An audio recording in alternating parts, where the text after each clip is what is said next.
রাসূল সাল্লাল্লাহু আলাইহি ওয়াসাল্লাম তিনি বলতেন, ইন্নাল্লাহা যাওয়ালি আল আরদা ফারাআইতু মাশআরিকাহা ওয়া মাগারিবাহা ওয়া ইন্না মুলকা উম্মতি সায়াবলুগু মুলকুহা মা যুবিয়া লি মিনহা।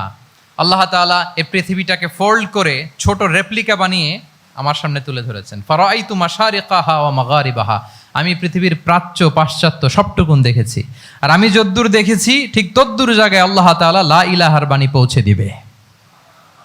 যদ্দূর দেখেছি, ঠিক যদ্দূর দেখেছি তদ্দূর পৌঁছে যাবে ইসলামের সুমহান বাণী। আজকে পৌঁছে গেছে না পৃথিবীতে? পৃথিবীতে এমন কোনো জায়গা আছে যেখানে লা ইলাহার ধ্বনি উচ্চারিত হয় না? এমন কোনো জায়গা নেই। তার মানে ফিউচারিস্টিক, সে 1400 বছর আগের কথা, যে পৃথিবীর আনাচে কানাচে কোথাও বাকি থাকবে না, সব জায়গায় ইসলাম পৌঁছে যাবে। অন্য জায়গায় বললেন, লা ইয়াবলাগান্না হাযাল আমরু মা বালাগাল লাইলু ওয়ান নাহার ওয়ালা ইয়াতরুকুল্লাহু বাইতা মাদার ওয়ালা ওয়াবার ইল্লা আদখালাহুল্লাহু হাযাদ দ্বীন। এই ইসলাম যেখানে দিন হয় রাত হয়, পৃথিবীর যেখানে দিন রাত্রি সংঘটিত হয়, সব জায়গায় পৌঁছবে। এমন কোনো কাঁচা ঘর, পাকা ঘর, কোনো জঙ্গল, কোনো পাহাড়, কোনো ভূখণ্ড এই পৃথিবীতে এমন কোনো জনপদ থাকবে না যেখানে ইসলামের বাণী পৌঁছবে না। সব জায়গায় পৌঁছে যাবে। আল্লাহু আকবার।